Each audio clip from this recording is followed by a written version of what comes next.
Why is it so difficult to do nothing? Now, doing nothing may be looked at as laziness or you haven't got enough time. And I have spent a lifetime thinking I haven't got a minute, filling my day from the moment I open my eyes to the minute I go to bed with different jobs, tasks, things that I want to do for my children, for myself, just anything really. But I like to fill the whole day. Well, I did.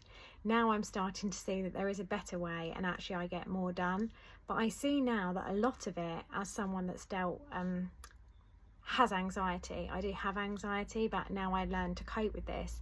But a lot of this comes from needing to have control. So we don't really want to be stuck in feeling anxious all day. It's not a pleasant place to be. So quite often the easiest way to get out of this is to either feel useful or think that you're doing many things so that the day doesn't seem wasted. And equally, it's nice to do things for other people and look after them. But a point comes where you reach burnout and it's not good.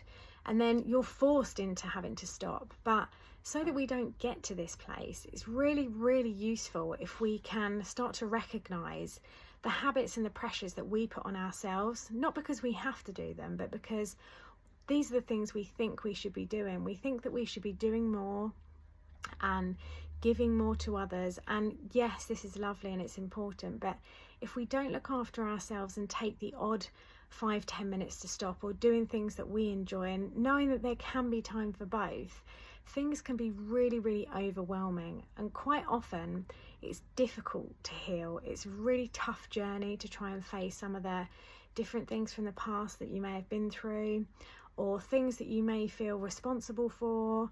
And when you accept where you are now and where you've come to in this moment, you can start to make this space, this well-deserved space and this time that we all need. We all need moments and we all need time out. And just knowing that you can take that is really important, because quite often this control aspect of living can be so, so difficult. And it's a loop that we get into. And I think we learn to cope by having things that make us feel in control.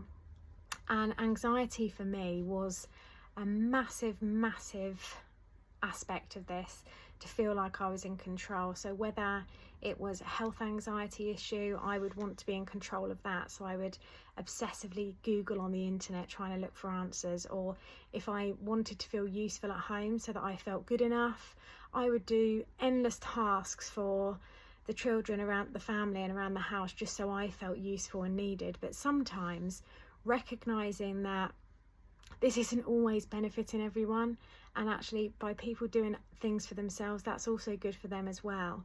But I wanted to take control. I wanted to have my mind busy all the time so I didn't have to think or become worried. And I almost didn't allow myself the space because I was scared to sit in that. Like, time on my own used to look like a very bleak existence if I was ever going to be on my own. But now I love having periods of time on my own, and it's helped me become comfortable with who I am, and also just have the confidence to even be with me and like be expressive of what I'm passionate about, which is why I created this channel and set up my own business around mindfulness and meditation, because it's just brought me so much. And with having mental health challenges in my family since I was young, I now see certain patterns and the way that I am what I am, but I'm grateful for that. I'm so grateful, because it's brought me to where I am now.